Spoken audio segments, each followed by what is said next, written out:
안녕하세요.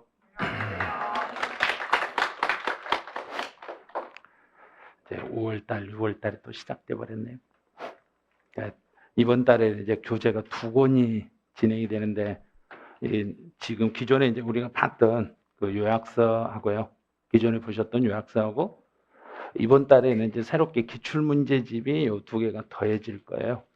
요약서하고 기출문제를 병행을 하면서 아마 수업을 하는데, 이제 월요일부터 이제 다른 과목에서 강의를 하셨기 때문에 이제 어떤 식으로 수업이 진행되는가는 아마 아실 거예요. 근데 이제 세법 같은 경우는 제가 어떤 식으로 하는가 잠깐 이제 샘플로 이제 보여드릴게요. 지금 이제 이 기본적인 요약 과정이 진행이 돼요. 요약 과정이 진행이 되고 이렇게 이제 내용이 요약서에 있는 내용을 하나씩 정리하다가 이제 이 관련 내용이 설명이 끝나면 거기에 기출문제집, 그 기출문제집 보면은 앞쪽에 있는 것은 여기 처음에 있는 것은 이거 해설이에요. 앞쪽이 해설이고 우리가 실제로 이제 시험 공부를 하실 때 필요한 것은 뒤에 있는 떨어지는 거 요거예요. 떨어지는 거. 그래서 제일 뒤쪽에 있는 기출 문제의 페이지 수를 여기다 메모를 해드렸어요. 그래서 예를 들어서 6페이지에 가보시면 6페이지의 1번 문제가 이제 분할납부하고 물납하고 분할납부 이 관련 내용이에요. 그럼 이제 이 내용을 앞쪽에서 이론에서 먼저 이렇게 배우셔야 돼요. 이론 정리를 다 하고 이 이론하고 관련된 내용들이 기출 문제로 어떤 식으로 문제가 만들어지고 또 지금까지는 이렇게 만들어졌는데 이제 이번에 혹시 이제 32회 때 시험에는 어떤 내용이 또 출제가 될 것인가 이런 형태로 이제 이번에 세법이 진행이 될 거예요. 그래서 두 달 동안 이제 과목을 요약서하고 기출문제집 두 권이 진행하다 보니까 진도가 좀 빡빡해요. 이게 한 권만 해도 힘들어요. 한 권만 해도 힘든데 두 권을 다 하다 보니까 너무 힘들 수도 있어요. 그래서 잘 이해가 안 되는 문제들이 있거나 그러시면 혹시라도 이해 안 되면 다시 표시를 하세요. 문제에다 표시를 해 놓으시고 수업 끝나고 나서 이론을 꼭 한 번 더 확인하셔야 돼요. 이 기출 문제는 지문을 암기한다고 해서 도움이 되는 건 아니고요. 이 기출 문제 나와 있는 지문 중에서 그 5개 지문 중에서 어떤 형태로 문제가 또 출제가 될 건지 그걸 알으셔야 돼요. 그래서 기출 문제를 막 많이 풀고 정답을 암기하고 그래서 풀 수 있는 건 시험장에 가면 한 50%에서 60% 사이예요. 그래서 기출 문제집만 막 암기하면은 7, 80점이 나오질 않아요. 그래서 그 기출 문제에 나와 있는 지문을 응용을 해가지고 이번에 이제 출제위원이 어떻게 다시 출제하겠는가 이제 그걸 찾아내셔야 돼요. 그런 걸 찾는 걸 지금 이번 달에 이제 이번 5월달, 6월달 2달 동안 진행을 할 거예요. 그래서 이제 교재는 먼저 이제 요약서를 먼저 참고를 하셔야 돼요. 이제 요약서 교재 이제 페이지 6페이지부터 진행이 될 거예요. 기출문제집은 요약서 정리를 한 다음에 이게 정리가 되면은 그 부분하고 관련된 기출문제가 이제 같이 이제 어떤 식으로 풀려지는가. 그리고 스스로 이론 정리를 했으면 문제를 풀 수 있겠는가를 스스로 연습을 하셔야 돼요. 이제부터는. 그리고 이제 그 요약서 6페이지부터 바로 진행을 하네요. 그래서 5월달, 6월달에는 처음 오셨다고 해서 처음 오신 분들 배려를 거의 안 해요. 왜냐하면 지금은 이제 시험이 임박하기 때문에 이제는 시험이 얼마 안 남았어요. 그래서 완전 핵심 시험 공부 위주로 나가는 거지. 그 배경 설명, 저는 이론 설명을 못 들었으니까 이론 설명 좀 해주세요. 그래도 제가 길을 막아버리네요. 절대 그건 안 돼요. 그냥 이론이 안 되신 분들은 3월, 4월 달 강의를 들으시면서 보충적으로 기출문제집을 풀어가셔야 돼요. 그렇게 하시는 게 훨씬 도움이 돼요. 그래서 어느 정도 이제 내가 좀 세법 좀 따라갈 수 있겠다 그러면 기출 이론을 이것만 따라오셔도 돼요. 그러니까 너무 지금 3, 4월 달 했던 것 중에서도 또 일부는 버릴 거예요. 앞에서 했던 것 중에서도 버리고 또 이 3, 4월 달 안 했던 내용 중에서 5월 달, 6월 달 새로 설명한 것이 한두 개는 있을지도 몰라요. 근데 거의 없어요. 거의 없기 때문에 5월 달, 6월 달은 새로운 것이 아니라 이제는 완전히 이론을 문제화 시키는 그 과정으로 이제 연결을 해드리니까 설명을 들으실 때 막 필기 막 이렇게 하는 거 하시는 것보다는요. 내용을 내가 지금 알고 있는 걸 얼마만큼 빨리 숙달을 시키고 이걸 문제로 연결하는가 그걸 좀 잘 찾아주시면 돼요. 그럼 이제 6페이지에 조세 개념에서는 이제 실제 시험에서 조세 개념에서 내는 것은 요거 두 개 구분하는 거 있죠. 국세와 지방세를 구분하는 거. 국세, 지방세를 구분하는 것 이 부분하고 이 구분하는 거하고 그 다음에 문제를 내는 건 납세지. 여기서 문제를 내요. 국세와 지방세 같은 경우 이제 시험에서 출제하는 게요. 출제하는 건 이 국세, 지방세를 구분하라는 요 문제에서 여기에서 요즘 최근에는 부동산 학개론 시간에 한 문제씩을 출제해요. 부동산 학개론에서 한 문제를 출제해요. 그다음에 납세지 문제에서 여기 납세지를 구분해라 이 지문이 있을 거예요. 납세지 구분.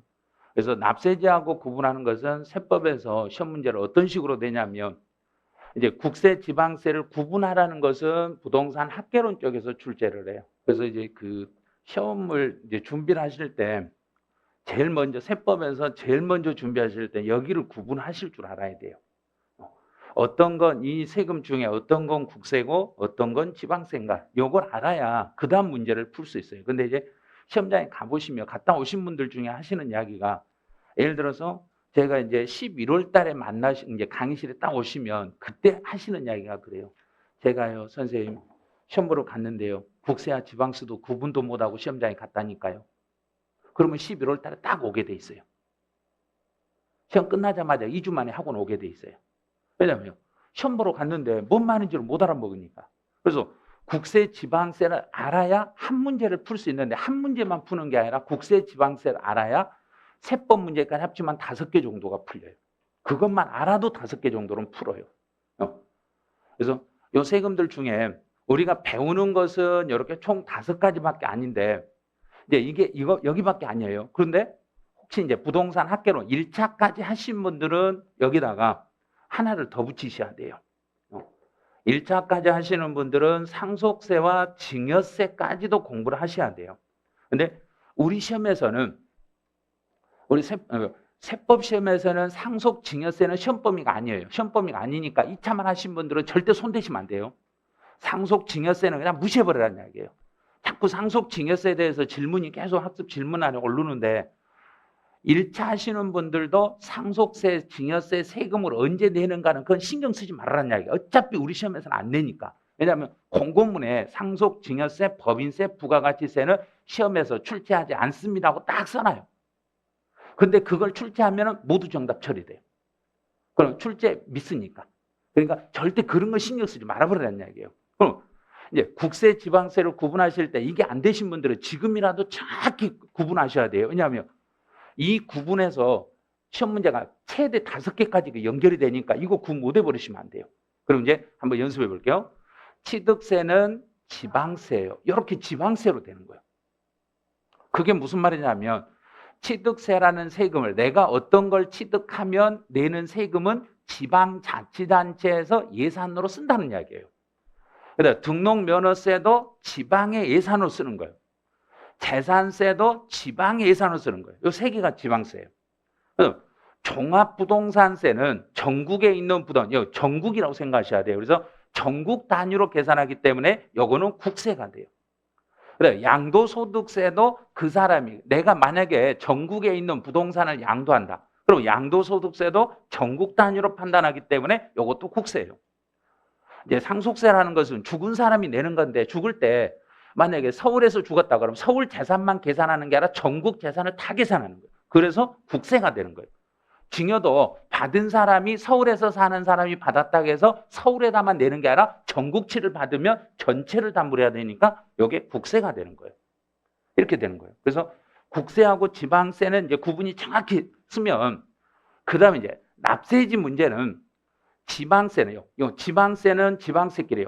왜 지방세가 중요하냐면 이렇게 지방세, 국세로 이렇게 묶어가지고 시험 문제가 낼 때 지방세들은 납세지가 그 지방, 그 물건이 있는 그 지역만으로 한정이 되어 있는 거예요. 그래서 그 물건이 있는 장소, 물건, 소재, 지를 납세지로 하는 거예요. 이렇게. 물건이 있는 장소를 납세지로 하겠습니다. 이렇게 가는 거예요. 그래서 만약에 이 물건 소재지가 불분명하면 어떻게 돼요? 그럼 그거는 등록면허세 등기할 때 그때가 문제가 돼요. 그래서 지금까지 해년마다 출제하는 것은 여기를 출제하고 있어요. 등록면허세.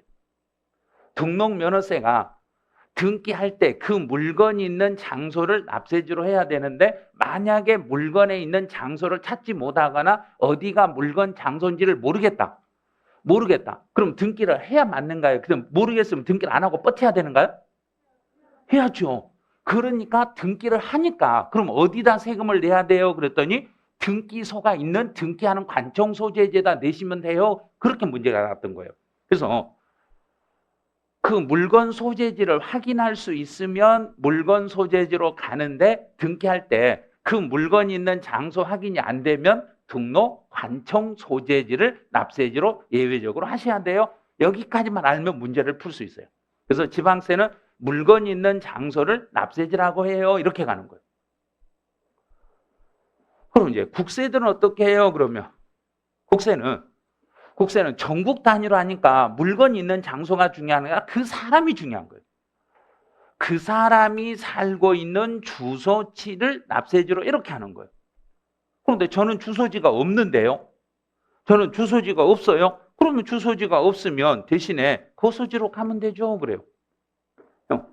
근데 여기까지는 우리 시험에서 출제하는데 여기서 한 단계 더 들어가는 것은 우리 시험에서 출제를 잘 못해요. 왜 한번 예를 들어 볼게요. 그럼 주소지가 두 군데다. 그럼 주소지가 두 군데면 요거를 시험 문제를 내냐? 그러면 우리 시험 중개사 시험에서는 그렇게는 못 내요. 그래서 만약에 주소지가 두 군데면 어디를 납세지로 하면 되겠는가? 그러면 대답을 전혀 못 해버려요. 전혀 모른다는 이야기예요. 주소지가 두 군데다. 그럼 주소지가 두 군데 될 수 있겠는가 없겠는가? 있어요. 어떤 사람인가? 그럼 속으로 그럴 거 아니야. 그 사람 바람핀 사람 아니냐 이럴 거예요. 두 집 살려면 그게 아니라 두 집 살려하는 게 아니고 그 사람이 주로 생활하는 장소가 두 군데가 될 수가 있어요. 일주일에 3일은 여기서 생활하고 3일은 여기서 생활하고 이렇게 주소지가 여기서 주소라는 것은 주로 생활하는 장소를 말하는 거예요. 그 사람이 주로 생활하는 장소가 두 군데다. 그러면 어디를 납세지로 하면 좋겠는가? 둘 다 주로 생활하잖아요. 그러니까 이때는 그럼 어떻게 하지? 두 군데면 주소지가 두 군데면 어떻게 하지? 이제 생각을 뭐 해보는 거예요. 생각을 해보고 문제 풀 때 혹시 주소지가 두 군데라고 딱 나오면 이걸 어디를 답을 해야지? 우리가 아무리 내가 주로 두 군데 생활하더라도 주민등록상에 기재되는 데는 두 군데가 기재되는가 한 군데가 기재되는가? 그렇죠. 바로 그걸 찾는 거예요. 그래서 실제로 이 사람이 두 군데 산다고 이렇게 하면 신고는 그럼 네가 주소지 있는데 주민등록상 주소를 등재해놓은 그쪽에다 신고해라. 이렇게 되면 되는 거예요. 그래서 이거를 무작정 막 애우는 것보다는 여기서 주소지가 두 개다. 그러면 혹시 거소지가 두 군데. 그렇죠. 그 사람이 머물고 있는 장소가 두 군데면 어떻게 해요? 그러면 그때는 더 많이 머물고 있는 장소요. 이러면 돼요. 근데 이거는 크게 뭐 신경 안 써도 되는 거예요. 그런데 만약에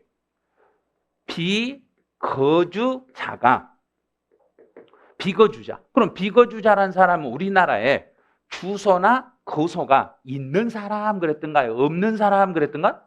없는 사람 그랬죠. 우리나라에 주소나 거소가 없는 사람요. 주, 없는 자. 그러면 주소나 거소가 없으니까 주소지와 거소지라고 말할 수는 없어요. 그게 없으니까 대신 그러면 우리나라에 뭐가 있는 장소예요? 그러냐면 국내 사업장 소재지로 가요. 이렇게 해야 되는 거예요. 국내 사업장 소재지로 가겠습니다. 이렇게 가는 거예요. 그러면 사업장 소재지가요. 그러면 혹시 그러면 사업장이 국내 우리나라에 두 개가 있으면 어떻게 해요? 그럼 시험 보면서 별걸 다 물어보네. 별걸 다 물어보는 게 아니라 우리는 대답을 하셔야 돼요. 그러면 사업장이 두 군데면 어디를 납세지로 하면 되겠는가? 더 많이 생활하는 장소. 그럼 주된 사업장 소재지가 되는 거예요. 그래서 국내 사업장이 있는데 사업장이 두 군데다. 그럼 둘 중에 하나를 고르란 이야기예요. 사업장이 두 개니까 둘 중에 하나를 고르는데 이 중에 어디예요? 그러면 네가 어디서 더 많이 있지? 그러면 주된 사업장 소재지가 원칙이 되는 거예요. 그런데 만약에 국내 사업장 소재지가 없어요. 사업장이 없어요. 그러면 우리나라에서 소득이 발생이 됐으면 비거주자가 세금은 내기는 내야 돼요. 내기는 내야 되는데 사업장이 없으면 어떻게 할까요? 그랬더니 그러면 소득이 발생 장소죠. 소득 발생 장소를 납세지로요. 근데 작년에 종합부동산세에서 어디까지 시험에 나오냐면 여기까지 나오는 게 아니라 여기서 한 단계 더 들어갔어요. 국내 사업장도 없고요. 소득이 발생하는 장소도 없어요. 그러면 어디를 납세지로 해야 돼요? 이게 작년 종합부동산세 기출문제예요. 나한테 이걸 어떻게 하라고? 아니, 국내 사업장도 없지요. 소득도 발생하지 않았지요. 그럼 어디를 납세지로 해야 돼요? 난 모르겠다 그래 그랬어요. 그리고 난 모르겠으니까 그 물건이 있는 장소겠죠 그랬어요. 근데 맞아버렸어요. 이것도 저것도 안 되면 그 물건이 있는 장소를 납세지로 하게 되는 거예요. 깊이 들어가면요. 무지무지하게 어려워요. 엄청나게 까다로워요. 그래서 가장 먼저 큰 틀을 먼저 잡아놓고 계셔야 돼요. 그래서 지방세는 어디를 납세지로 일단 딱 정하자는 이야기인가? 물건이 있는, 왜냐하면 그 지역별로 나누니까 물건이 있는 그 지역을 납세지라고 일단 잡는 거예요. 물건이 있는 장소를 납세지라고 잡고, 국세는 크게 전국 단위로 묶으니까 전국에 있는 물건을 중요한 게 아니라 그 사람이 살고 있는 주소지를 납세지로 일단 잡으시면 돼요. 이렇게 해서 이 큰 틀에서 국세, 지방세 문제, 구분 문제가 나오면 이건 풀어내셔야 되고, 그중에 납세지 문제가 나왔을 때 이거는 반드시 나와요. 납세지는 해년마다 2줄에서 3줄까지 나와요. 진짜로 그의 운이 좋다. 그럼 3줄이 다 정답이 돼요. 근데 그의 조금 문제가 어렵다. 그러면 나오기는 나오는데 정답은 아니에요. 살짝 까다로워져요. 그다음에 이제 과세권자는 이 과세권자하고 관련된 걸, 여기는 이 과세권자는 그냥 참고용으로 보시는데 혹시라도 문제를 출제위원이 이런 거 한번 내볼까 하고 갑자기 우물에다가 돌멩이나 탁 던지는데 갑자기 개구리가 죽어버린 수가 있어요. 출제위원은 너무 쉽게 낸다고 냈는데 문제 푸는 사람이 나가 떨어져 버린다는 이야기예요. 그래서 과세권자를 지금 계속 익히는 거예요. 그걸 대비를 하는 거예요. 그럼 취득세 과세권자가 어디예요? 그러면 취득세는 지방세니까 전체를 따져야 된가? 지역별로 나눠야 된가? 그렇죠. 그 지역이요. 지역별로 나누라는 이야기예요. 지역별로 나누는데 취득세는 그 지역이 어디를 지역으로 나눠서 자기 지역의 예산으로 쓰냐? 이걸 물어보는 거예요. 그럼 취득세는 특, 광, 도. 이제 이렇게 해서 특강도라고 다 암겨놓고 선생님 특강도가 뭐예요? 저게 뭐예요? 그래. 암기 다 해놓고 문제를 풀라 하니까 특강도라가 안 나와. 그러니까 이거 뭐예요? 그래. 아니 왜 궁금하세요? 그랬더니 제가요 1호는 다 암겼다니까요. 그런데 문제를 풀라는데 이게 문제가 안 풀려요. 그러니까 뭐 이걸 갖다 문제에다 붙여봐야 되는 거예요. 취득세. 그러면 특은 서울특별시죠. 서울특별시에서는 지방자치단체가 특별시하고 또 어디가 지방자치단체로 연결되는가? 여기서 이제 헷갈리는 거예요. 그래서 이 문제를 풀면은 특광도라고만 암기하신 분들이 문제를 못 풀어버렸던 거예요. 서울은 특별시하고 각 구청으로 나누는 거예요. 그러면 특별시 예산으로 쓸 거냐, 구청 예산으로 쓸 거냐, 둘 중에 하나 예산이 어디 예산이냐 이 말이에요. 그럼 서울에서는 취득세는 누구 예산이라는 얘기인가? 특별시 예산으로 쓰는 거예요. 그다음 그럼 광역시는 대한민국의 광역시가 총 5개인가 있죠? 그러면 인천을 한번 예를 들어봐요. 인천광역시에서는 인천광역시하고 또 누가 같이 예산을 가지고 서로 싸우는가? 구청하고. 그렇죠? 그러면 광역시하고 구청인데 취득세는 광역시 예산으로 쓰는 거예요. 그럼 우리나라의 도는 총 제주도를 뺀 나머지 도는 8도. 그러면 도하고 세금을 둘이 싸우는 것은 도하고 누구하고 싸우냐면 시군하고 도하고 둘이 내가 쓸란다 서로 싸워요. 그랬더니 취득세는 누구 거라고 정해놨는가? 전체 도 예산. 그럼 경기도에서 취득세가 들어오면 경기도 예산으로 쓰겠습니다. 이렇게 갔던 거예요. 이제 여기 하나만 풀리면 그 다음부터는 풀려요. 등록면허세는 도구. 도구. 그러면 경기도에서는 등록면허세가 들어오면 도 예산이네? 서울하고 인천 같은 데는 구청 예산이네요? 이렇게 얼른 이제 생각을 딱 정리를 하셔야 돼요. 그럼 재산세는 시, 군, 구. 그럼 시군, 구. 그럼 경기도에서는 재산세가 들어오면 도청 예산이 아니라 어디 예산이라는 얘기예요? 각 시군 예산이 되고 서울에서 재산세는 각 구청 예산이 됩니다. 이렇게 이제 풀어가는 거예요. 이렇게 해서 이론 정리가 다 되신 분들이 이 내용을 갖다 문제로 딱 갖다 붙이셔야 되는 거지. 그럼 여기까지 해서 이제 지방세, 국세, 납세지까지 정리가 쫙 끝났어요. 그럼 이제 7쪽으로 가보세요. 6쪽의 내용은 이제 다 끝났어요. 이제 7페이지로 가요. 7페이지는 물납과 분할납부예요. 그럼 물납하고 분할납부는 국세하고 지방세 중에서 이제 그럼 앞에서 배운 걸 한 번 더 연습해요. 취득세는 지방세, 등록면허세, 지방세, 재산세, 지방세, 종합부동산세, 국세, 양도소득세, 국세. 이제 정리가 끝났어 이게. 그럼 이제 이 중에 요 세금들 중에 우리가 배우는 지금 우리는 여기까지만 배우는 거예요. 이것 말고 상속세와 증여세는 부동산 학계론에서 배우셔야 돼요. 세법은 이제 그걸 다루지 않아요. 이제부터는. 그럼 물납이라는 거 뭐냐면 이 세금들 중에서 이 세금을 낼 때 물건, 재산으로 낼 수 있냐 없냐 이걸 물어보는 거예요. 물건으로 낼 수 있는 세금은 어떤 게 있어요? 그랬더니 취득세는 안 돼요. 그럼 등록면허세는요? 아니요, 그것도 안 되는데요. 재산세는요? 그건 해드릴게요. 재산세는 물건으로 낼 수 있게끔 허락해 드릴게요. 종합부동산세요? 물납 안 돼요. 양도소득세 물납 안 돼요. 그럼 우리가 배우는 세금들 중에서 물납이 되는 것은 누구밖에 지금 없는가? 여기밖에 없다는 이야기예요. 재산세 딱 하나밖에 없어요. 그런데 시험 볼 때는 주의할 게 재산세는 재산세인데 여기에 재산세 중에서 가로에 누구를 포함한다겠는가 그 지문을 정확히 읽으셔야 돼요. 그럼 이제 가보죠. 양가로 6번에 두 번째 줄 재산세 뒤에 가로 항목을 잘 보세요. 재산세 뒤에 도시 지역분 재산세를 포함해서 그랬는가? 그거는 빼고 그랬는가? 그런 걸 잘 보셔야 돼요. 시험 볼 때는. 특히 세법 문제는 가로 항목에 들어있는 지문하고 끝에 단서 항목의 지문을 절대 놓치시면 안 돼요. 문제 풀 때는. 기본 흐름 잡을 때는 여기를 빼놓고 읽으셔도 돼. 그런데 문제를 푸실 때 가로 항목이나 단서 항목이 놓쳐버리면 문제 답이 엉터리가 돼버려요. 그래서 반드시 문제 풀 때는 가로나 뒤에 끝에 단서 항목을 반드시 좀 봐주셔야 돼요. 그럼 이제 단서를 보네요. 재산세 중에서 도시, 지역분 재산세라는 게 있는데 여기를 포함합니다. 이렇게 돼요.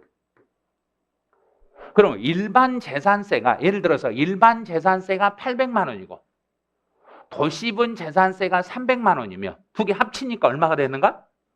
1100이죠. 그럼 1000만 원이 넘어버렸으니까 이 경우는 물납 신청이 된다는 이야기인가 안 된다는 이야기인가? 된다는 이야기예요.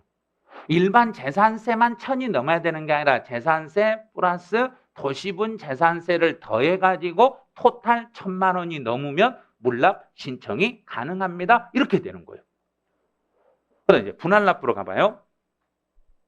이제 분할납부는 분할해서 나눠서 그럼 세금을 내기는 내는데 현금으로 갖다 내는데 그걸 나눠서 쪼개서 내는 거예요. 그럼 우리 할부 개념하고 거의 비슷한데 나눠서 내고 싶어요 그랬어요. 나 세금 나눠서 내고 싶어요 그랬더니 취득세는 나눌 수 있어요 그랬더니 너는 안 돼요.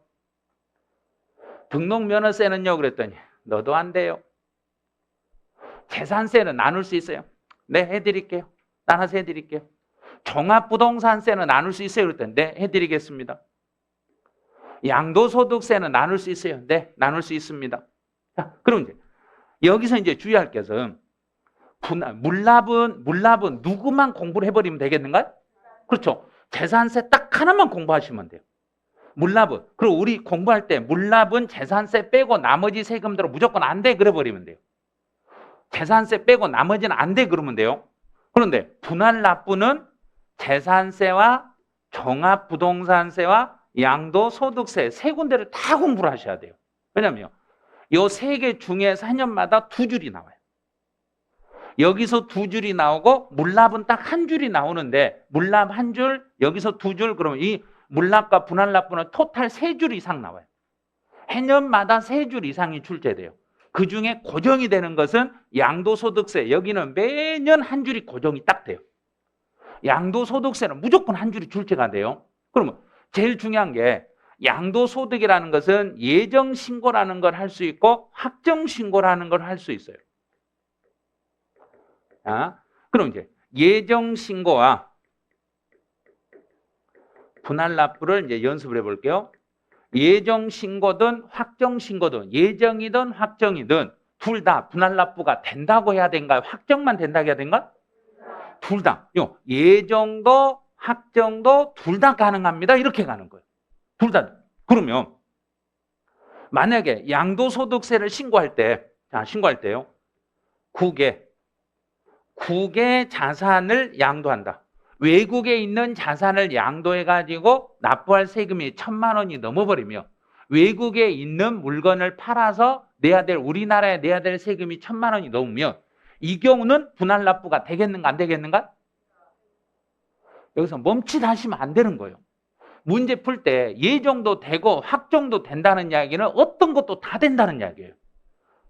무조건 양도소득세로 내야 될 세금이 일정 금액만 넘어버리면 우리나라에서 번 소득이든 우리나라에 낼 돈이니까 내가 우리나라에서 벌었던 외국에서 벌었던 모두 다 분할납부는 가능합니다. 이렇게 가는 거예요.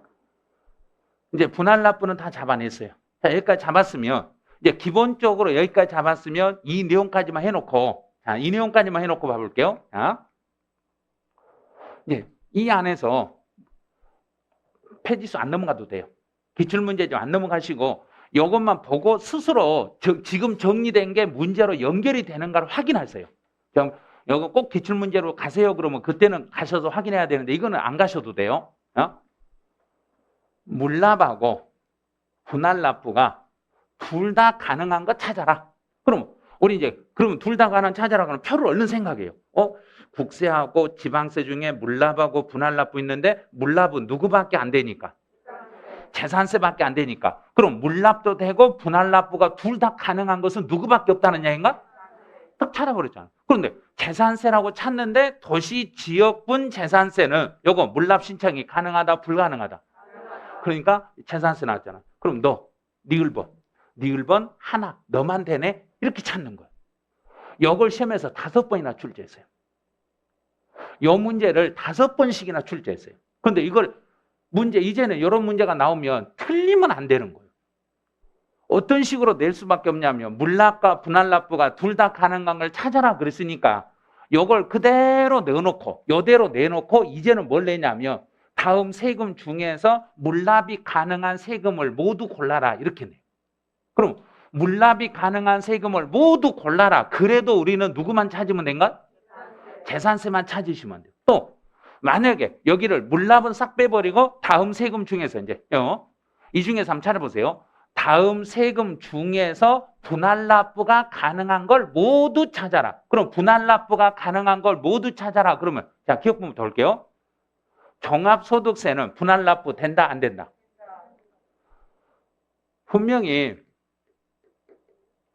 분할납부를 배울 때 분할납부는 세금 누구는 된다 그랬냐면 재산세, 종합부동산세, 양도소득세. 근데 소득세는 소득세인데 예정이든 확정이든 국내든 국외든 그러면 그 사람이 받은 소득은 모두 다 된다는 이야기인가 안 된다는 이야기인가? 그렇죠. 그래서 종합소득세도 분할납부가 된다는 이야기예요. 종합부동산세도 분할납부가 된다. 취득세는 안 된다. 재산세는 된다. 지역자원시설세는 안 된다. 우리 지방세 중에서 우리가 배운 것 중에 물납하고 분할납부가 둘 다 되는 거 누구밖에 없었는가? 재산세. 지역자원시설세는 물납도 분할납부도 아예 안 돼요. 아니요. 재산세 따라 나오잖아요. 재산세 같이 붙어 나오잖아요. 그래도 안 돼요. 재산세 붙어 나오는데 왜 안 돼요? 그러면 재산세만 돼요. 왜냐하면 이건 변기되는 세금이니까. 고지서가 따로 나와야 될 것을 날짜가 같으니까 재산세, 고지세 나란히 붙여서만 나온 것뿐이지 실제로는 재산세가 아무 관계가 없는 세금이에요.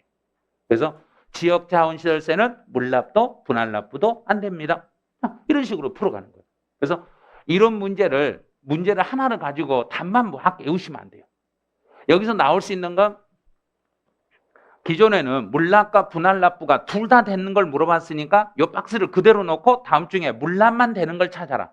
다음 중에 분할납부가 가능한 것을 모두 골라라. 이런 형태로 문제가 이제 만들어지는 거예요. 이런 연습을 이제 기출문제 가지고 연습을 해 주셔야 돼요. 그럼 이제 세부적으로 들어가네요. 자, 이제 물납부터 가보죠.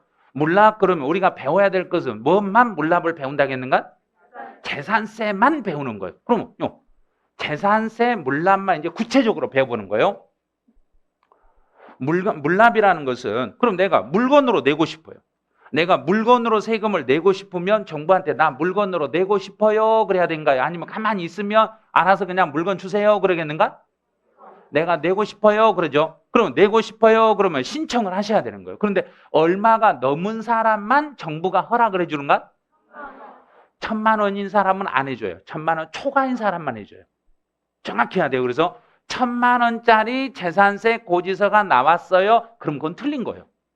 1,000만 원을 초과했어요. 요 초과라는 단어를 생각을 하셔야 돼요. 그래서 1,000만 원짜리 고지서가 나오면 물납 신청 못 해요. 그런데 1,100만 원 나온 사람은 할 수 있어요. 1,000만 원 넘었으니까. 1,000만 원만 초과되면 물납 신청을 해주는데 그런데 정부가 어디에 있는 물건을 받을 것인가? 그거는 내가 내고 싶다고 해서 내는 게 아니라 받는 사람이 뭐 하기 쉬운 걸 받겠는가? 그렇죠. 관리하기 쉬운 걸 받는 거예요. 받은 사람이 관리하기 쉬운 것은 지방세는 지방자치단체 공무원들은 전국으로 여기 왔다 갔다 하는가? 그 지역에서만 생활하는가? 그래서 그 지역에서만 생활하니까 우리 지역에 있는 물건만 내놔라. 나는 남의 지역에 있는 물건까지 내가 관리하기 힘드니까 안 받을란다. 그런 거예요. 그래서 중요한 게 자기 관할 내에 있는 것만 받는데 그러면 여기서 이제 관할을 공부를 하셔야 돼요. 이 관할을 시험에서 한번 낸 적이 있으니까. 재산세 과세 권자는 누구 그랬는가? 시, 군, 구. 관할이 시, 군, 구예요. 만약에 서울 종로구에 건물을 가지고 있는데 이 건물로 인하여 재산세가 1,000만 원이 넘게 나왔으면 나는 어디에 있는 부동산으로만 물납 신청이 된다는 이야기인가? 자기 관할이니까 종로구 내의 무엇으로만?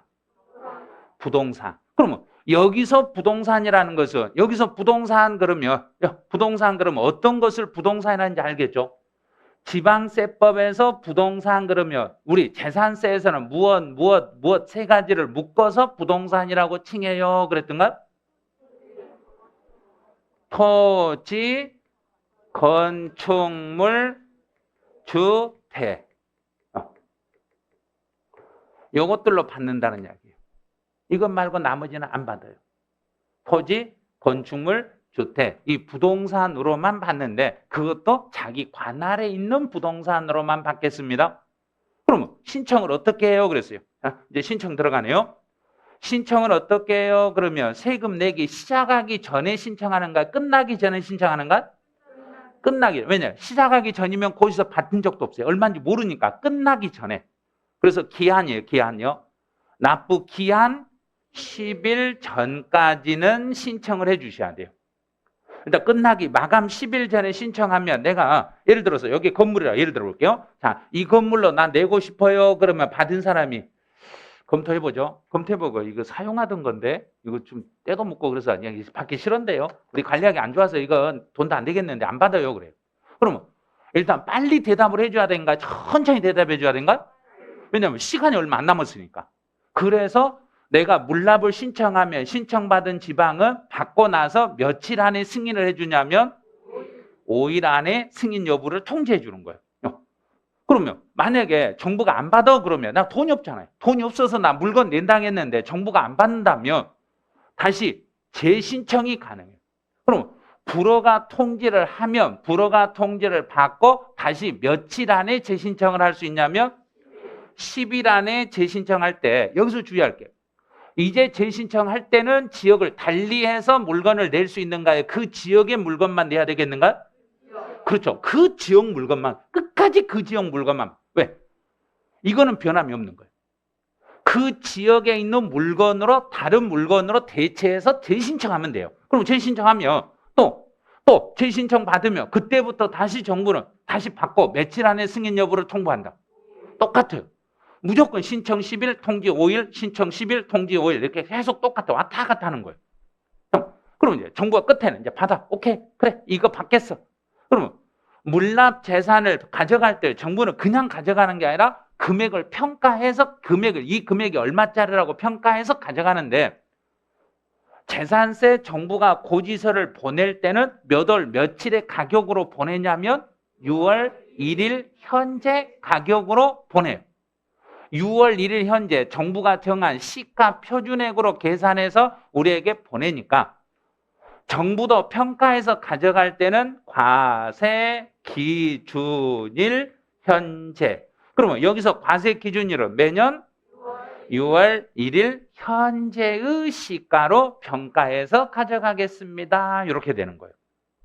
이게 물납 전부예요. 물납에서 나올 수 있는 지문 이게 전부예요. 그럼 이제는 분할납부로 가봐요.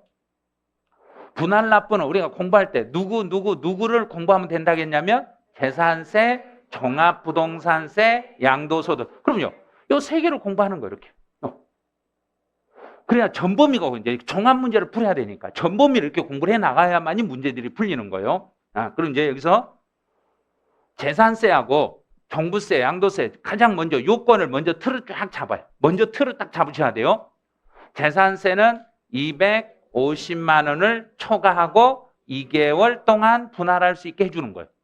그러면 처음부터 우리 고지서 온 때부터 2개월인가요? 끝날 때부터 2개월인가? 끝날 때. 끝날 납부기한이 지난 날. 그러면 끝날 때 거기서부터 2개월간 늦춰주는 거예요.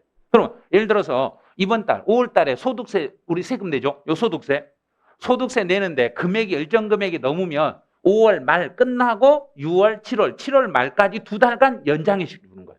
2달간 이렇게 연장해 주는 거예요.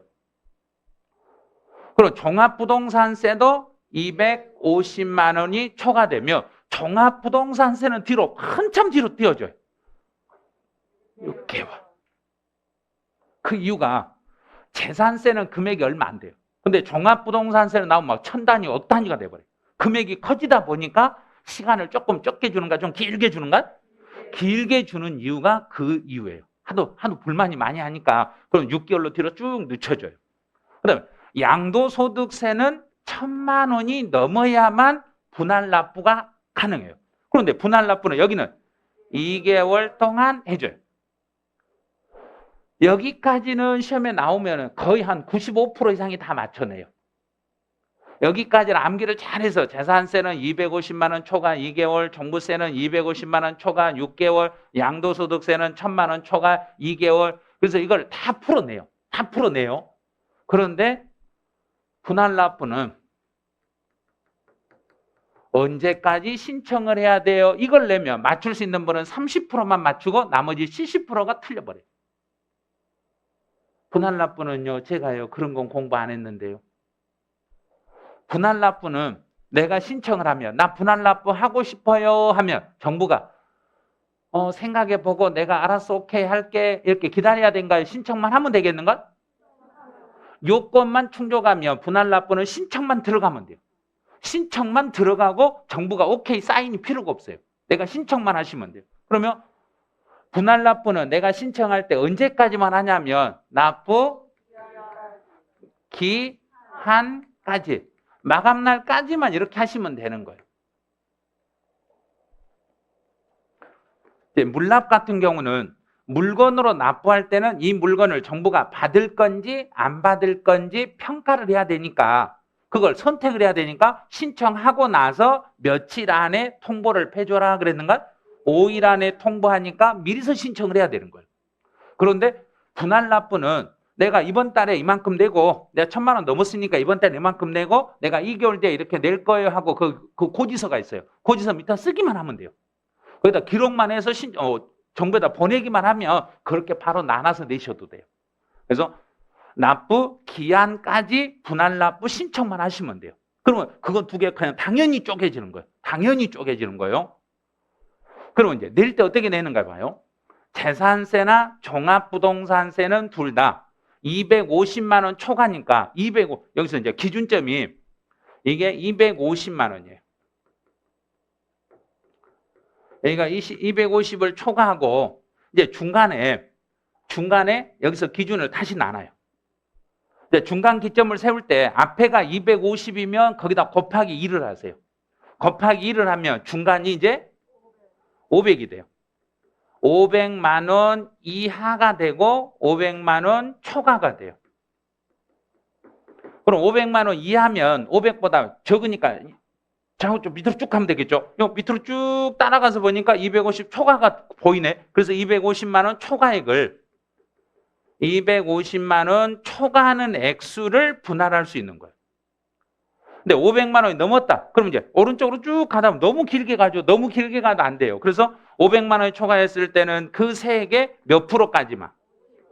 50%까지만. 그럼 50%까지만 그랬으니까 최대 분할할 수 있는 건 50%예요. 그러면 50% 이상 분할한다는 얘기, 50% 이하 분할한다는 얘기인가? 최대는 50%까지밖에 안 되는 거예요. 최대 여기까지밖에 더 이상 못 올라가요. 그럼 50% 이하. 잘라서 50% 이하의 금액을 분할할 수 있겠습니다. 이렇게 가는 거예요. 그래서 여기는 그 세액의 50% 이하의 금액을 분할할 수 있습니다. 이렇게. 이거를 공부를 진짜 많이 해요. 500만 원 이하면 250만 원 초과, 500만 원 초과하면 그 세액의 50% 이하, 다 이런 공부를 다 해. 그러고 나서 문제가 턱 나오면 400이면 얼마예요? 그럼 몰라요. 저는 400은 공부 안 했어요. 500만 원 이하, 500만 원 초과라고 공부했지 400은 나는 몰라요. 그래. 시험은 금액으로 나오는 거예요. 이걸로 내는 게 아니라 숫자로 금액 400만 원, 900만 원, 1,500만 원, 1,600만 원, 1,800만 원 이렇게 금액으로 나오는 거예요. 그래서 만약에 재산세나 종합부동산세로 내야 될 세금이 400이다. 400이면 여기서 위의 규정인가 아래 규정인가? 위의 규정이니까 400이면 그중에 얼마 초과액을 분할한다. 그럼 400에서 250을 빼버려요. 400에서 250 빼니까 250 빼니까 나머지 얼마? 그렇죠. 150만 원만 2개월 동안 또는 종부세는 6개월 동안 분할할 수 있습니다. 만약에 600만 원이다. 그럼 500만 원 초과됐네. 초과됐으니까 최대 몇 프로까지? 그러면 600이니까 최대 반절 300만 원을 분할할 수 있습니다. 이렇게 풀면 되는 거예요. 이렇게 연습을 계속 하셔야 돼요. 이론을 계속 이걸 외우는 게 아니라 시험에 어떻게 나오는가를 알고 시험에 나오는 쪽으로 계속 그걸 접근하셔야 돼요. 양도세. 양도소득세 분할 납부는 예정하고 확정 둘 다 된다 그랬는가? 예정만 안 되고 확정만 된다 그랬는가? 둘 다 된다 했어요. 대신에 얼마가 넘어야만? 1,000만 원이 초과해야만 2개월 이내에 분할할 수 있습니다. 그럼 여기가 1,000이니까 중간에 기점을 얼마로 잡는다? 2,000. 그러면 2,000. 2,000 이하가 되면 1,000만 원 초과. 2,000만 원이 초과됐으면 그 세금의 50% 이하의 금액을 분할할 수 있습니다. 이렇게 해서 다 끝난 거예요. 그럼 여기까지 해서 이제 물납하고 분할납부가 해년마다 두세 문제 나오는데 그걸 다 잡아낸 거예요. 그럼 여기까지 해서 이제 문제 나왔던 것을 이제 다시 연습을 해보는 거예요. 이제 기출문제 이제 6쪽으로 가보세요. 기출문제집 제일 끝에 떨어져 있는 6쪽의 1번 문제를 한번 가보세요.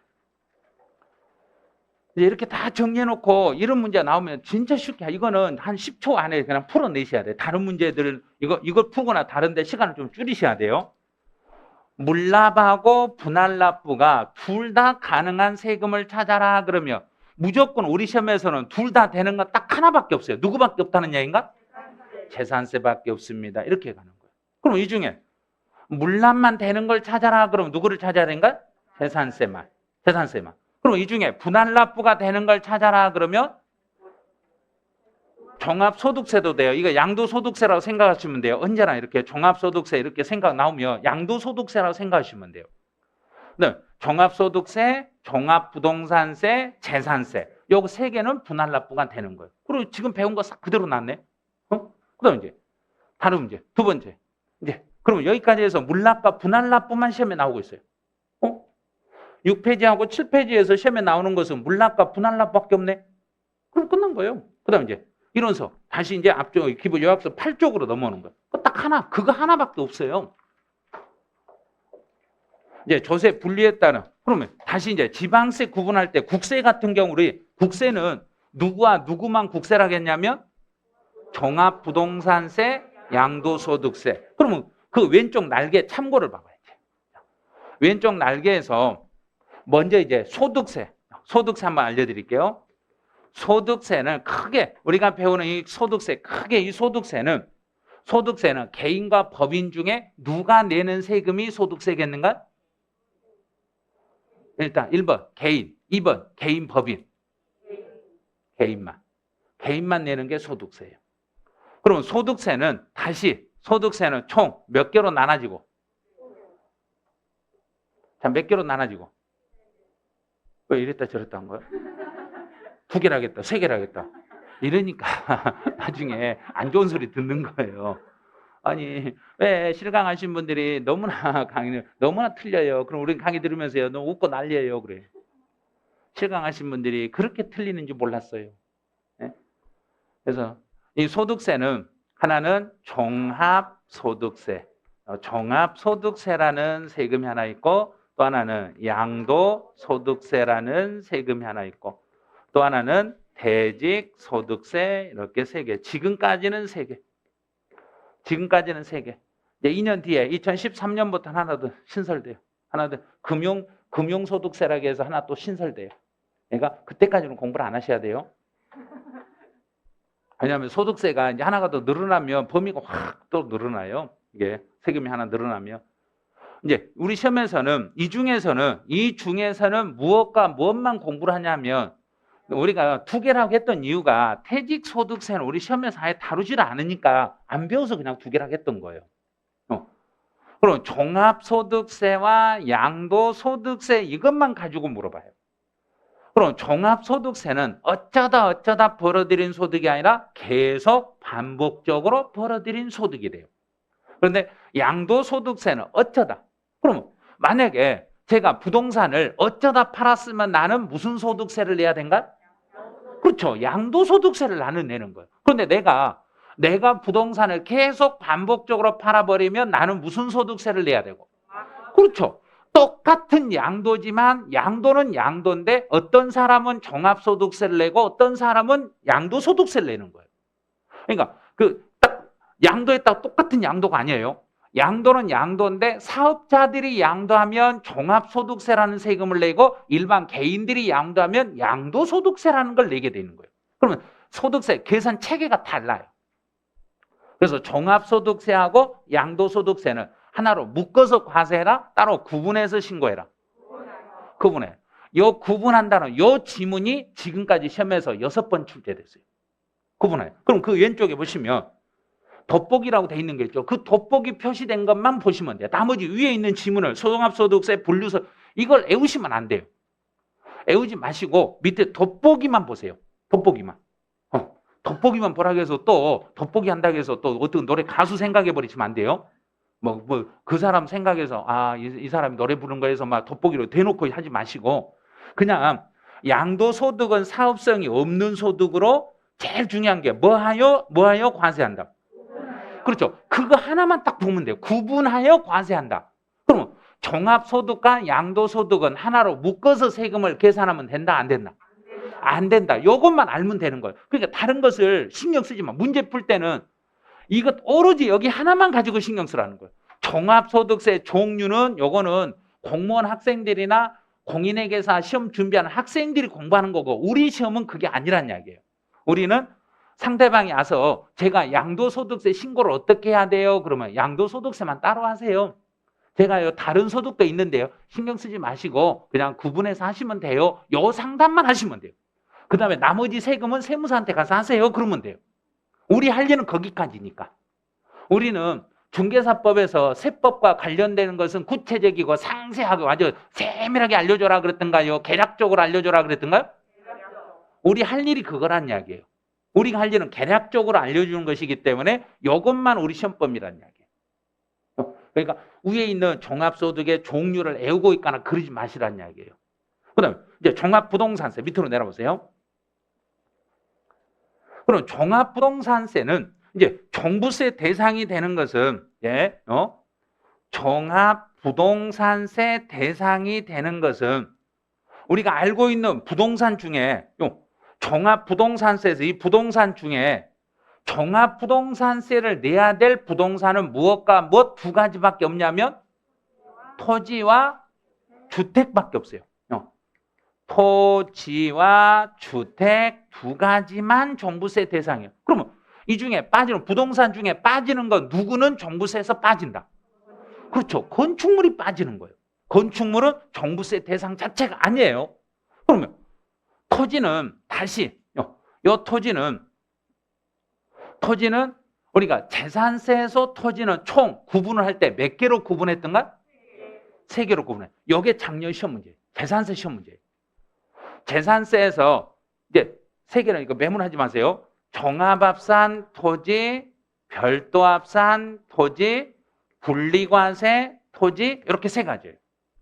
이 3가지인데 이 중에서 종합부동산세 대상이 아닌 것을 찾아라. 거기에 종부세 시험 문제예요. 재산세는 요 종합합산, 별도합산, 분리과세로 구분해요. 이게 재산세 시험 문제고 종합부동산세를 시험에 낼 때는 이 중에 종부세가 어떤 건 종부세가 안 나와요. 그걸 물어보는 거예요. 그럼 종합부동산세는 이 중에 종합과 별도 분리 중에 분리과세가 X가 되는 거예요. 분리과세는 종부세 대상이 안 되는 거예요. 그래서 시험에서 30배 시험에서 어떤 문장을 쭉 써놓고 이게 종부세 대상이 돼요. 이렇게 물어본 거예요. 어떤 게 있었냐면 환경지구 안에 있는 임야는 종부세 대상이 됩니다. 그게 재산세에서 과세 구분이 되셔야 돼요. 왜냐하면 환경지구 안에 있는 임야는 분리과세 대상 토지란 이야기예요. 분리과세 대상이 되는 토지들은 종부세를 내지 않습니다. 이렇게 가는 거예요. 그럼 이제 종합부동산세에서는 이걸 물어볼 때 종합합산 토지는 그 사람이 가지고 있는 지역 단위로 묶어서 그런가 전국 단위로 묶어서 그런가? 네, 국세니까. 전국 단위로 묶어서 그 사람이 가지고 있는 종합합산 토지를 다 묶어서 얼마가 넘으면 종부세를 내야 돼요. 그러면 책에 있는 금액만 보는 거예요. 자, 이제 금액만 보세요. 토지는 종합합산 토지는 얼마가 넘어야 돼요. 그랬는가? 그렇죠. 5억이 초과되면 5억이 초과되고 별도합산은 80억을 초과하며 그러면 5억 초과요. 종합합산 토지 5억 초과는 작년 기출문제. 별도합산 80억 초과는 그 전년 또 기출문제. 계속 이런 걸 내는 거예요. 그러면 올해 시험에서는 이제 여기를 낸다는 이야기예요. 주택인 경우는 이제 주택으로 가봐요. 주택인 경우는 얼마 초과하면 그랬는가? 6억을 초과하면 종합부동산세 대상입니다. 그런데 단 주의할 게 올해는 주의할 게 이제 개정된 게 있어요. 6억을 초과하는데 단 누구는 빼고 그렇죠. 법인은 빼고요. 법인은 제외예요. 그랬더니 이 말이 뭐예요? 이제 물어봐요. 그럼 법인은 제외란 말이 그게 뭐예요? 법인들은 종부세 안 내는 거예요? 아니 그게 아니고 법인들은 6억이 초과돼야만 물리는 게 아니라 금액에 상관없이 법인들은 종부세를 물리겠다는 소리예요. 올해부터 법인들은 거기에 법인은 제외 말이은 법인은 6억이 넘을 때만 세금을 물리라는 이야기인가? 안 넘어도 물리겠다는 이야기인가? 안 넘어도 종합부동산세를 법인에게는 물리겠습니다. 이렇게 가는 거예요. 그럼 이제 종부세는 이걸 공부하는 거예요. 이 부분을요. 그러니까 일일이 막 써가지고 애올라 책에 있는 것 중에서 어떤 부분이 중요하고 그걸 어떻게 공부를 해야 되는가 이걸 찾아내는 거예요. 이제. 그러면 다시 이제요. 주택인 경우는 6억을 초과하면 종부세를 내는데 법인들은 6억이 넘을 때 세금이다. 안 넘어도 세금이다. 안 넘어도 세금이다. 단 종합합산 토지는 얼마가 넘어야 세금을 물리는 거고 5억을 초과하며 별도합산은 80억 초과. 그러면 이제 여기까지 다 이해를 했으면 이제 마무리를 하셔야 돼요. 이제 이것들을 이 종합부동산세를 계산할 때는 나 한 사람을 기준으로 5억, 80억, 6억으로 따져라. 우리 가족을 중심으로 따져라. 나 한 사람. 개인별로 합산하여 과세를 시키겠습니다. 개인별로 합산합니다. 그래서 문제를 많이 물어보는 게 주택을 부부가 집 한 채를 공동으로 가지고 있을 때 부부가 집 한 채를 공동으로 가지고 있을 때 50%씩 공동으로 가지고 있으면 둘이 묶어서 금액을 6억을 판단해라. 나눠서 판단해라. 나눠서 반절 50%니까 반절 쪼개서 10억짜리 집을 둘이가 공동으로 가지고 있으면 각자 얼마씩으로 쪼개지니까 5억씩으로 쪼개버렸으니까 둘이는 각자는 종부세가 나온다 안 나온다? 안 나온다. 그런 걸 시험이라고 2번이나 냈다는 얘기예요. 그러니까 이걸 알면 별것이 아니에요. 문제가 기출문제를 풀면서 어떻게 문제가 나온다는 걸 알면 그걸 다 대비할 수 있어요. 그래서 기출문제를 공부하는 것은 우리 실제 시험이 이제 어떻게 나올 건가를 그걸 대비를 하는 거예요. 지금까지는 그냥 바닥만 닦는 거예요. 바닥만 닦았는데 이제 기출문제를 보니까 내가 공부하는 게 무조건 외우는 게 아니라 그 내용을 가지고 어떻게 연결을 시키는 거예요. 작년에는 여기를 냈고 그 전년에 여기를 냈어요. 그럼 올해는 주택이 개정됐으니까 반드시 여기를 내는데 문제는 개인, 법인 관계없이 6억을 초과하면 종부세 대상입니다. 반드시 그렇게 내게 돼 있어요. 그럼 법인도 6억을 초과하다 법인은 6억하고 상관없이 과세다. 이걸 문제로 내게 된다는 이야기예요. 그래서 언제나 문제 풀 때 가로 항목, 주의사항 있는 거 그런 것들을 잘 봐주시라는 이야기예요. 특히 문제를 풀 때는 그런 게 중요해요. 우리 이론 공부할 때는 이런 거 구체적으로 설명을 잘 안 해줘요. 그런데 문제 풀 때 보면 이건 모르면 못 풀겠는데 이렇게 나가는 거예요. 그래서 이제 종부세까지 정리를 끝내드렸어요. 여기까지. 그럼 이제 그 다음에 이제 가면 이제 지방세 오른쪽으로 와보세요. 지방세라고 해가지고 지방세 큰 틀이 나오고 이걸 다 외울 필요가 없는 거예요. 우리가 알고 있는 거 이것만 보면 돼요. 특별시, 광역시, 도에서 세금을 구분할 때 우리 지방세 공부하는 거 우리가 공부하는 지방세는 총 몇 개만 공부하면 되고 그래요. 3개. 지방세 3개만 공부하면 되는 거예요. 그럼 그중에 첫 번째는 취득세, 두 번째는 등록면허세. 네, 아침에 아마 신문 보신 분들은 세금 종류를 등록면허세가 아니라 세금을 등록세라고 썼더라고요. 신문에. 왜 등록세라고 썼냐면 어제 어떤 분이 등록세라고 발음하셨어요. 그래서 기자들이 받아 적으면서 등록세라고 썼더라고요. 그분들이 법을 개정시켜 놓고 그분들이 지금도 등록세라고 쓰고 계세요. 그래서 등록면허세예요. 등록세 없어졌어요. 없어진 지 몇 년 됐어요. 그 다음에 재산세. 재산세. 그래서 세금들이 혹시라도 등록세라고 나오더라도 우리는 그냥 등록면허세라고 알고 있으니까 받아들이세요. 그냥 그렇게 받아들이시는 게 좋아요. 그럼 취득세는 이제 위에서부터 오죠. 취득세는 그러면 이제 앞에서 정리해 놓은 게 있죠. 과세권자는 취득세는 누구 그랬는가? 그러니까 천천히 하는 거예요. 이렇게 트, 광. 여기네 맞네? 그럼 구는 아니겠네? 그 다음에 도 있네? 도 있으니까 시구는 아니겠네? 이렇게 차근차근 하는 거예요. 왜냐하면 이 주어지는 시간이 과세권자를 구분해라 이 시간이 주어지는 시간이 1분이 주어져요. 한 문제를 풀어 하니까 1분 안에만 이거 선택하시면 되는 거예요. 그럼 등록면허세는 도. 먼저 도부터 보는 거예요. 그럼 여기 아니겠네? 그 다음에 구네? 그럼 여기는 아니겠네?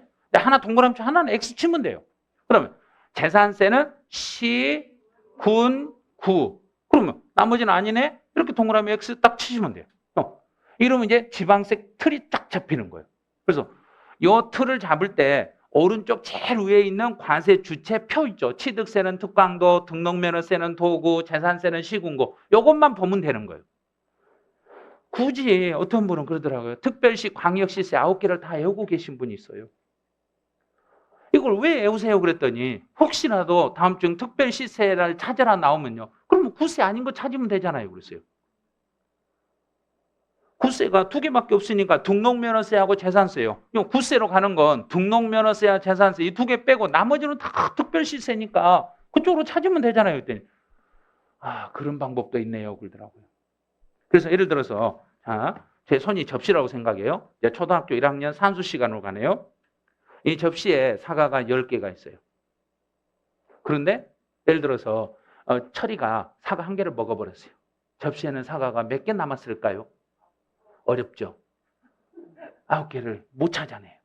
전체 중에 사과를 올려야 되는 게 접시에다 사과를 올려놓고 하나를 빼봐. 그리고 하나 9개네. 그걸 빼기를 알려주는 거예요. 그런데 하나만 없으면 이거 나머지는 그 사람 가져가면 되잖아요. 이런 식으로. 그래서 여기서도 반대로 생각해요. 여기 접시라고 생각해요. 이 접시 속에 지방세가 몽땅 지방세가 들어있는데 그 중에서 예를 들어 구청장이 가져가 버리면 나머지는 다 광역시장이 가져가면 되는 거예요. 이런 식으로. 또 예를 들어 시군이 가져가면 나머지는 도지사가 가져가면 되는 거예요. 서로 정반대로 생각을 해서 이렇게 정리를 해주시면 돼요. 그럼 이제 여기까지 됐으면 이제 요 2번 문제는 책 안 봐도 돼요. 책 보고 푸시면 더 힘드니까 그냥 푸세요. 그냥 푸시는 게 훨씬 이해가 빨라요. 자, 여기까지만 갈 거예요. 특별 시세의 세목이다. 그러면 특별 시세의 세목이다 그러면 우리가 배울 때 특, 광, 도에서 특만 찾으면 되겠죠? 그러면 주민세 안 배웠는데요. 취득세 얼른 옆에다 써. 특, 광, 도. 지방 안 배웠네요. 지방령 등록면허세 배웠죠? 등록면허세는? 자, 이 중에서 특이 안 들어간 게 어디가 안 들어가는가? 탑이 등록면허세네. 아니요. 이건 우리가 안 배웠는데 어떻게 풀어요? 안 배웠으니까 안 풀면 되죠. 근데 안 배운 걸 가지고 구체적으로 저걸 풀려고 노력을 하고 있으니까 안 풀리는 거예요. 그리고 기출문제 보면은요. 나중에 볼 때 여기 뒤에다가 막 나 써놓으면 이걸 외우고 있어요. 그러지 마시고 우리가 배워야 될 지방세는 총 몇 개밖에 안 된다? 3개. 3개밖에 안 되니까 그 3개만 계속 연습을 하는 거예요. 그 3개만 연습하는 거예요. 나머지는 시험에 나와도 답이 안 되니까. 그거 믿으셔야 돼요. 왜? 출제위원들이 출제할 때 딱 범위가 지정이 돼가지고 그 범위 안에서만 출제하기 때문에 범위를 벗어나서는 출제를 하지 않아요. 그래서 우리가 알고 있는 취득세, 등록면허세, 재산세 딱 3개만 가지고 문제를 풀어가시면 되는 거예요. 자, 여기까지 해놓으시고 잠깐 쉬었다가 보통세, 목적세 여기서부터 나머지 정리를 다시 해가죠.